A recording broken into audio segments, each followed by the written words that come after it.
Hey, what's going on, everybody? Rob Satcham, Feedback Wrench. This is a video about if you're trying to build this outsourced accountant model that I always talk about. Check out my other videos about this. We're going to be coming up with a new curriculum, but if you're trying to start your own bookkeeping, tax, and accounting firm, go reference my other videos and look to this new curriculum I'm going to create. I'm going to keep it low cost, but hopefully I can make some money doing this because, boy, we're having a ton of conversations, consulting. I've had a lot of business out of this, but here was a question that came up.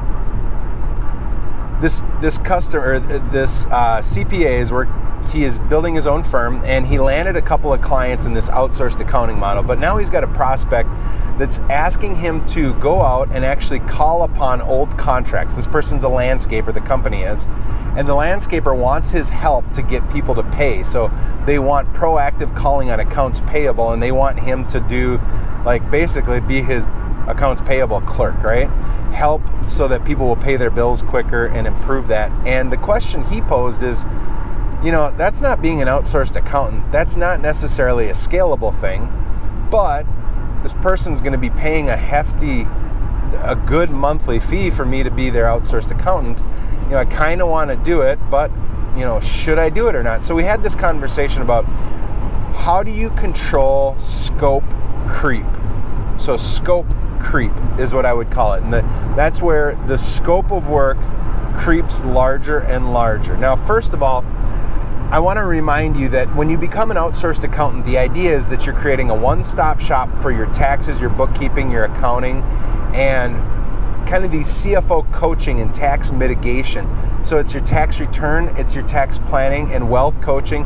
And basically what you're doing is serving as this outsourced CFO or outsourced accountant to help them be wise with their money. Just take all the monkeys off of their back. That's the two value props. Maximize their wealth, get all the monkeys off their back, just handle it all for them, save them time and money by doing it for them.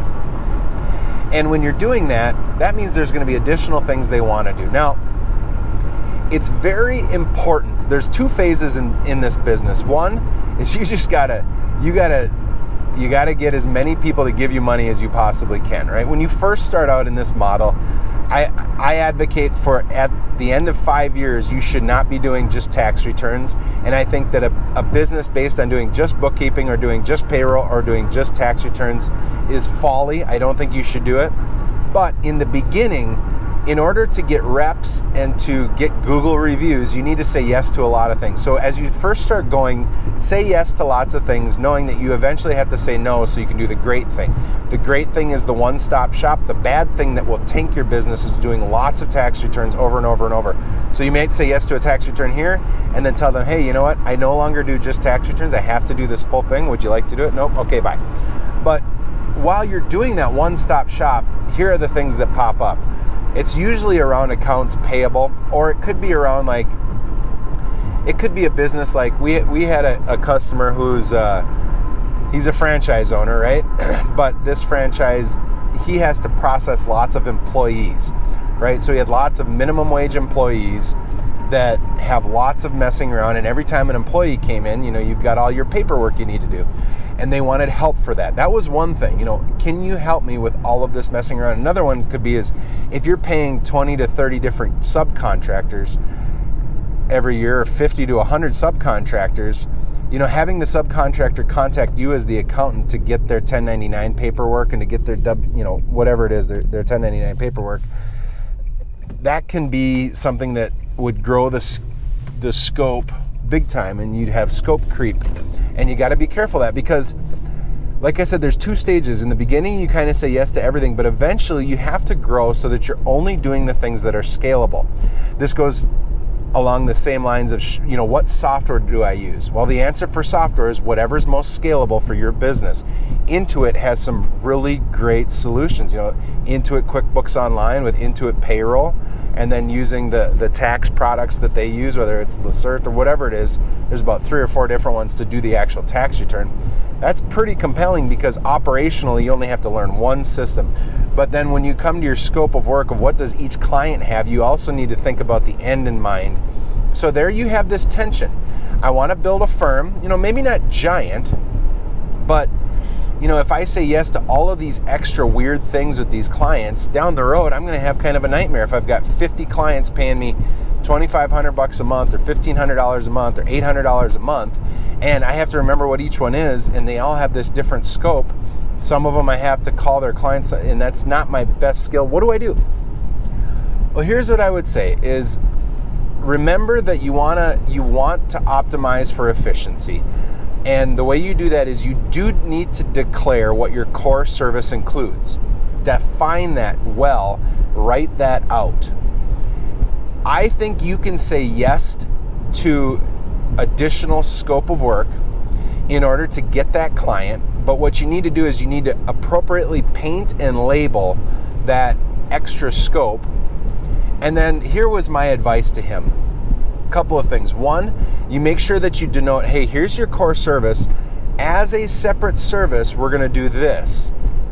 And we have 3 ways we can do this. Either one, that's part of it, ongoing, but I'm going to have to raise the rates because it's an additional thing. So with that pricing, it's just part of how you price things. 2, when you paint that separately, you can make it a project and put a start date and an end date. As much as I like the outsourced accountant model, anything outside of your normal scope of work is really handy to make a project that you're going to tackle. So in this case, it was, yes, I'm going to call the accounts receivable because he's got all these old invoices, these businesses that are screwing him over. I will help you. Me and my staff will help you, or I will help you call on these guys. I'm going to do it for 6 months, and here's, I'll call them 15 times, and here's what that looks like. And by the time we're done, because this is something that you need to address your system, Mr. Landscaper. You need to have an assistant of some sort. You need to have somebody that does this for you. I can help, but over the long haul, I'm not going to be a great solution for you. That's another way to do it. You could have it be a one-time start and stop project, or you could make it an ongoing project. Both of those are good options, but the most important thing is spray paint it and color it and identify it as outside of the normal scope of work. And then the second thing would be, I would say, put a start and an end on it. And then I would say put a separate fee on it. Another thing, so it could be accounts payable. It could be that they have this processing of additional customers or additional 1099ers, or they have lots of turnover in their employees. Another thing could be is you've got just a complexity around anything really, right? That they're going to want your help with. Oh, backup bookkeeping, another classic. I got a year and a half of ugly books. You got to go back into the books. I would say spray paint that as additional. Doing backup bookkeeping, put a project to it, put a price to it, an end date to it, so that you can succeed and label it as success. Otherwise, that's really what's going to happen is you want to make sure that even in this outsourced accountant model, sure, you can get a higher billing. It's a one-stop shop.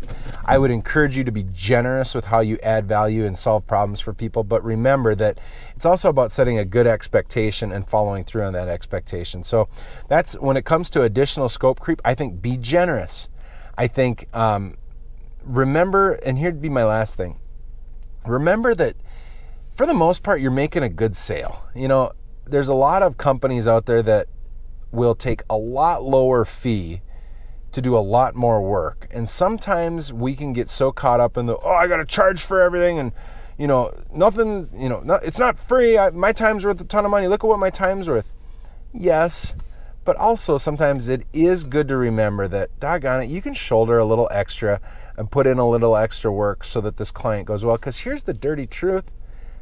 If you do the right thing, and if you set the good expectation, you make them like you, and you add a ton of value, and you communicate how you're saving the money, people don't leave their accountants. They really don't.